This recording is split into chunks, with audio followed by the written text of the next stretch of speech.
வணக்கம். இது தமிழ்லங்கா செய்திகள். முதலில் தலைப்புச் செய்திகள். ஒரே குடும்பத்தில் 3 பெண்கள் மர்மமாக உயிரிழப்பு. நிலவும் வெப்பமான காலநிலை எல்னினோ தீவிரமடைவதற்கு வாய்ப்பு. தற்போதைய இந்த அரசாங்கம் இளைஞர்களின் எதிர்காலத்தை அளித்துள்ளதாக நாமல் ராஜபக்ச குற்றம் சாட்டு. தென்னிலங்கையில் நேர்ந்த சோகம் மரணத்தில் முடிந்தது பிறந்த நாள் கொண்டாட்டம். யாழ் ஆயர் நியமனம் அரசியல் அல்ல. யாழ் காணி உரிமையாளர்களுக்கு முக்கியமான அறிவிப்பு. மலையகத்தில் தொடரும் மண் சரிவு அபாயம். பருத்தித்துறை வீதியில் விபத்து. நல்லூரைச் சேர்ந்த முதியவர் ஒருவர் உயிரிழப்பு. இன்று முதல் பேருந்து கட்டணங்களில் ஏற்படும் அதிகரிப்பு. ஹமீனியின் இறுதிச் சடங்கு முற்றிலும் மூடப்படும் தெஹ்ரானின் வான்பரப்பு. இந்தியா ஆந்திர பிரதேசத்தின் கிருஷ்ணா மாவட்டம் கூடூர் மண்டலத்துக்குட்பட்ட அனந்தாய்பேட்டை பகுதியில் ஒரே குடும்பத்தைச் சேர்ந்த 3 பெண்கள் வீட்டில் உயிரிழந்த நிலையில் மீட்கப்பட்டனர். உயிரிழந்தவர்கள் ரஜினி, அவரின் மகள் கௌரி, மருமகள் மதுபாலா என்று அடையாளம் காணப்பட்டுள்ளனர். அவர்கள் மூவரும் நேற்று முன்தினம் வீட்டில் தூக்கில் தொங்கிய நிலையில் மீட்கப்பட்டனர்.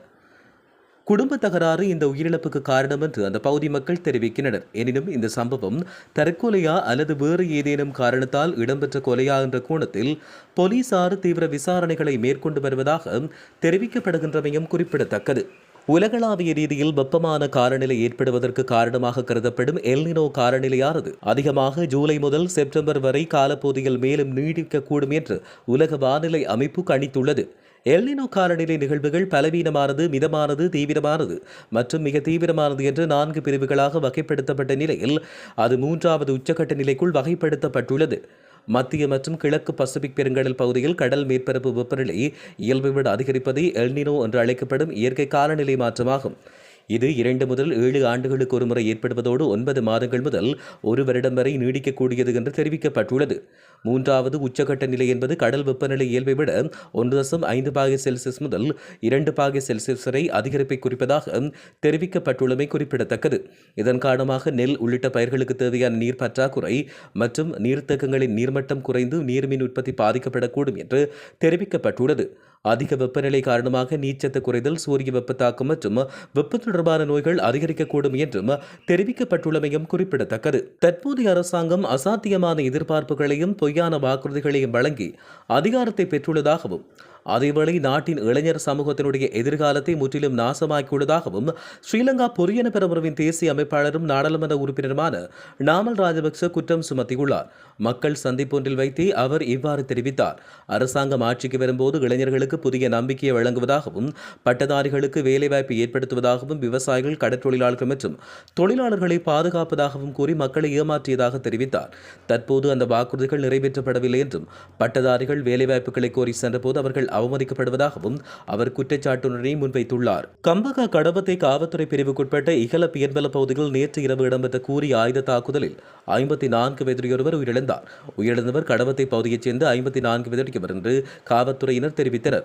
சம்பவத்தில் காயமடைந்த இருவர் உடனடியாக ராகம போதனா வைத்தியசாலையில் அனுமதிக்கப்பட்ட நிலையில் அவர்களில் ஒருவரை சிகிச்சை பலனின்றி உயிரிழந்துள்ளதாக தெரிவிக்கப்பட்டுள்ளது. மேலும் சம்பவம் தொடர்பாக பிரதான சந்தேக நபர் கைது செய்யப்பட்டதாகவும் தப்பிச் சென்ற மற்றைய சந்தேக நபரை கைது செய்ய மேலதிக விசாரணைகளை மேற்கொண்டு வருவதாகவும் போலீசார் தெரிவிக்கின்றனர். கத்தோலிக்க திருச்சபையில் ஆயர்கள் நியமிக்கப்படும் நடைமுறை தொடர்பில் எழுந்துள்ள விமர்சனங்கள் மற்றும் குற்றச்சாட்டுகளுக்கு குறிப்பாக பதிலளிக்கும் வகையில் கருத்து பதிவொன்றில் ஆயர் நியமனம் அரசியல் செல்வாக்கின் அடிப்படையில் நடைபெறும் செயற்பாடு அல்ல, மாறாக திருச்சபையின் போதனை மற்றும் திரு அவை சட்டத்தின் அடிப்படையில் நடைபெறக்கூடிய புதிய செயலாகும் என்று தெரிவிக்கப்பட்டுள்ளது. அந்த பதிவில் கத்தோலிக்க திருச்சபை இயேசு கிறிஸ்துவால் திருத்தூதர்களின் மீது நிறுவப்பட்டதாகவும் புனித பேதுருவுக்கு வழங்கப்பட்ட பொறுப்பு இன்று ரோமை ஆயரான திருத்தந்தை வழியாக தொடர்வதாகவும் தெரிவிக்கப்பட்டுள்ளது. ஆயர் நியமனத்துக்கு முன்னர் நடைபெறும் ஆலோசனை செயல்முறை ரகசியமானதும் ஆன்மீக பகுத்தறிவை அடிப்படையாக கொண்டதும் என்றும் திருத்தந்தையின் பிரதிநிதி மூலம் பல்வேறு தரப்பிடமிருந்து கருத்துக்கள் பெறப்பட்ட பின்னர் பரிந்துரைகள் திருத்தூதரகத்துக்கு அனுப்பப்படுவதாகவும் விளக்கமளிக்கப்பட்டுள்ளது. மேலும் அந்த கருத்து பதிவில் ஆயர் நியமனம் மனித நிர்வாக செயல் மட்டுமல்லாமல் தூய ஆவியாரின் வழிநடத்தலின் கீழ் நடைபெறும் இறை அருளின் செயலாக கருதப்படுவதாகவும் தெரிவிக்கப்பட்டுள்ளது. எனவே ஆயர் நியமனங்களை அரசியல் அல்லது தனிப்பட்ட செல்வாக்கின் விளைவாக குறைத்து மதிப்பிடுவது திருச்சபையின் போதனைக்கு முரணானது என்று தெரிவிக்கப்பட்டுள்ளது.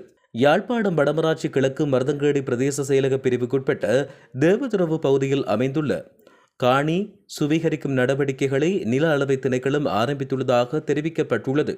இது தொடர்பாக நில அளவை திணைக்களம் வெளியிட்ட விசேட அறிவிப்பில் மருதங்கணி பிரதேச செயலாளரின் 2026 மே 21 இடப்பட்ட நில அளவை கோரிக்கை மற்றும் காணி அபிவிருத்தி அமைச்சின் வர்த்தமானியின்படி இந்த நடவடிக்கை முன்னெடுக்கப்படுவதாக தெரிவிக்கப்பட்டுள்ளது. அதன்படி எதிர்வரும் ஜூலை மாதம் 9 முதல் தொடர்ந்து வேலை நாட்களில் காலை 9 மணி முதல் மாலை வரை நில அளவீட்டு பணிகள் இடம்பெறும் என்று தெரிவிக்கப்பட்டுள்ளது.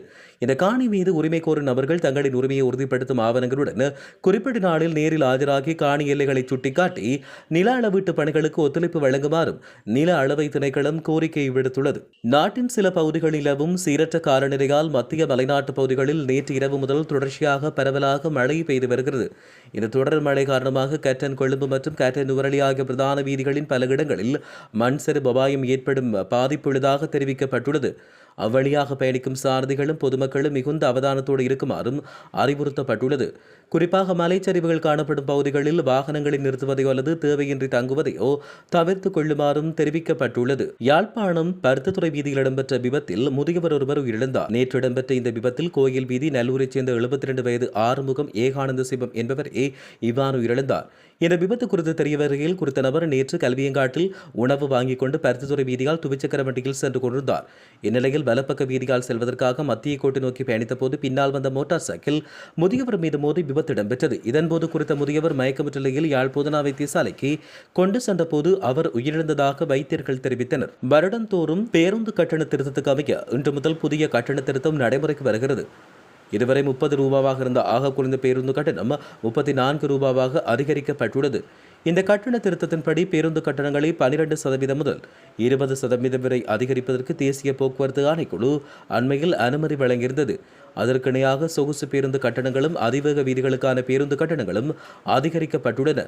நடைமுறைக்கு வரும் வகையில் புதிய பேருந்து கட்டண திருத்தம் குறித்து பேருந்து ஊழியர்களுக்கு தெளிவுபடுத்தி பயணச்சீட்டு வழங்கும் இயந்திரங்களை புதுப்பித்துக் கொள்ளுமாறு அறிவுறுத்தல்கள் வழங்கப்பட்டுள்ளன.